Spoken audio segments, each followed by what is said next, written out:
own one of these SLs or are thinking of buying one, take a moment just to check out some of the very expensive parts on these cars. Today we're going to take off this grille here, and it looks absolutely fine from the front. Probably that one probably needs a bit of a polish, but once you take off these chrome pieces and actually examine them from behind, you reveal all sorts of horrors. Very easy to get off. They're just held on by a bracket here, a couple of bolts along the top and another bracket at the end. When you take it off, you may well find that your chrome grille, which looks wonderful from the front, is corroded behind. And what we're going to do with this one is get rid of all of this corrosion here and repaint the inside of this so that that does not start bubbling through to the front chrome, because these pieces are horribly expensive. The thing we're going to do is take off this interior chrome piece, which fits just in here. It's held on by two small Phillips screws. If you're lucky, those screws will come out. If you're not lucky, like this, they'll be rusted solid and you're going to have to drill them out. German engineering, these plastic grills actually have metal inserts in them into which these screws are supposed to go, and you might find that when you try and take the screw out, it's so rusted in there that the whole metal insert comes out. But don't lose it, because we can pop that back in there, glue it in there and get the right size screws. I'm struggling to get some of these screws out. This is completely rusted in. You can use a little set of carbide burrs like this. You can pick these up on eBay, about £6, just to drill, grind it out. Do it very carefully so you don't damage the chrome. I'm going to try and drill these last two screws out just using a carbide burr and an electric drill. When you are trying to drill these screws out, don't be tempted to rush it and bend it and snap the plastic. This little star here costs over £200 to replace. So when you take this to pieces, do it carefully and just be patient.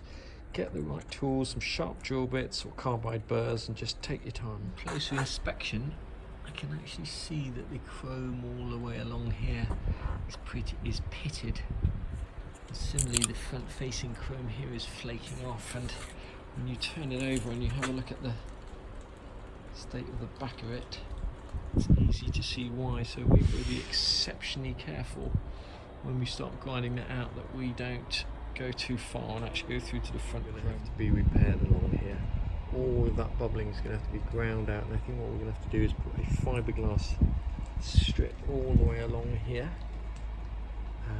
And then we're going to have to fill it, sand it down, and then use some chrome paint to try and get that looking as good as we can. Bits of chrome that aren't too heavily pitted can just be polished with a little bit more.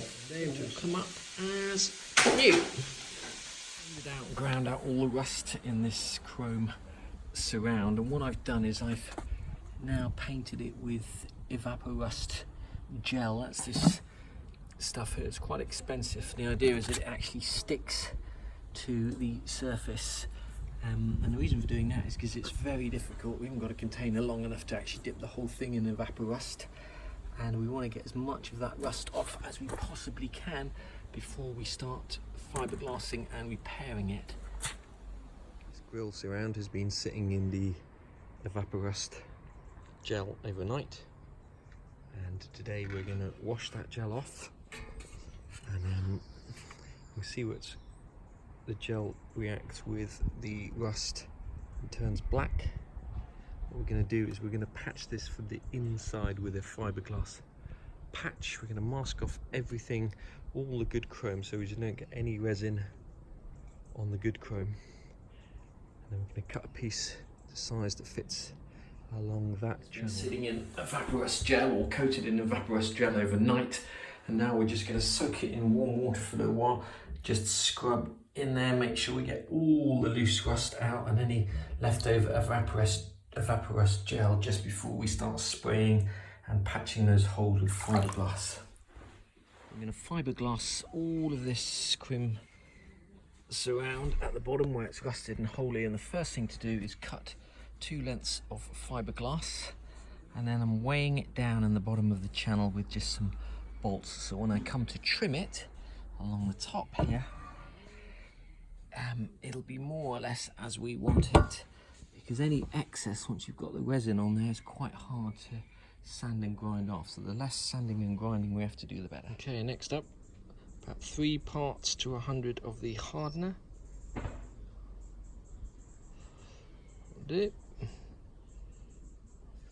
as best we can.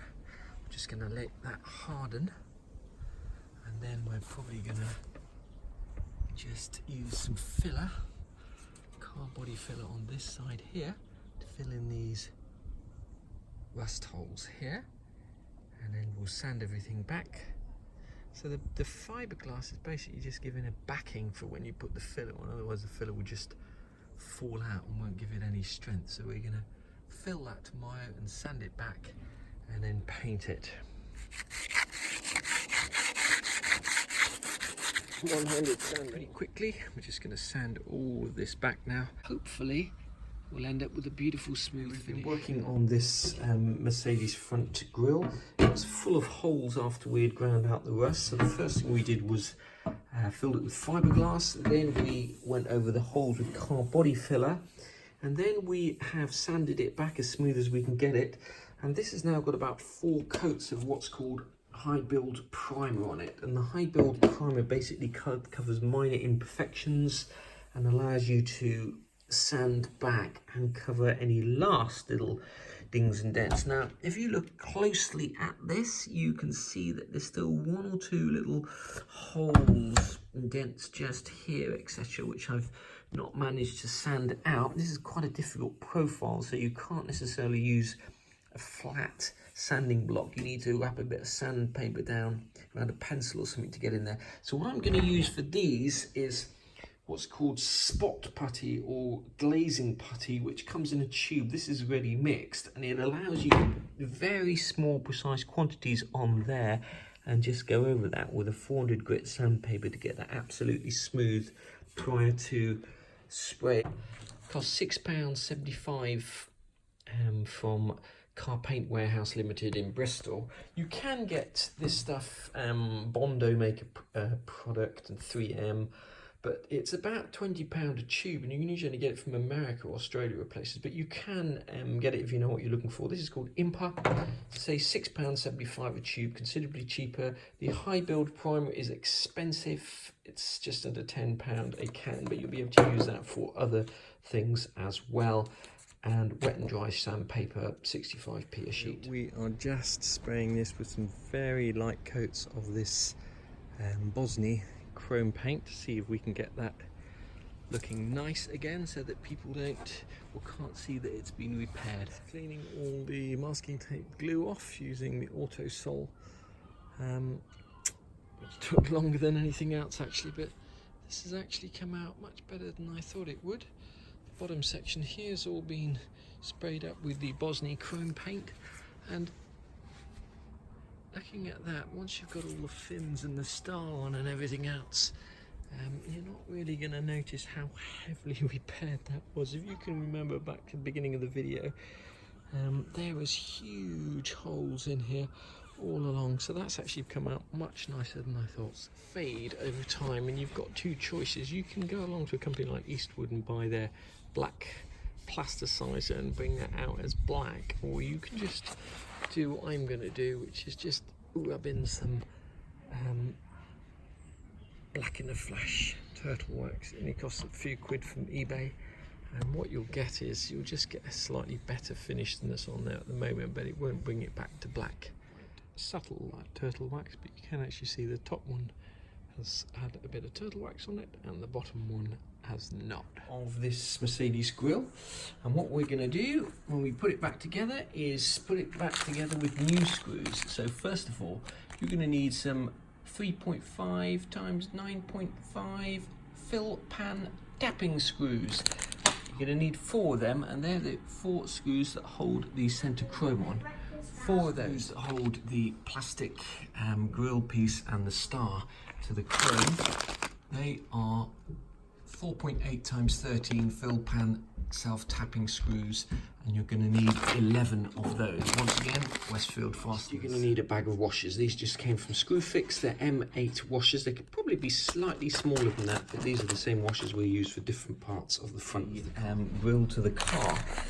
These are M5 times 12 fill pan screws, once again from Westfield fasteners, and you're going to need 6 of those plus 6 washers. That's 1, 2, 3, 4, 5, 6. Now in here we're just waiting for some of these brass knurls to arrive from Taiwan, I believe. They're going to drop into these holes. We're going to probably have to glue them in just to finish the job. They're going to take a week or so to finish the product.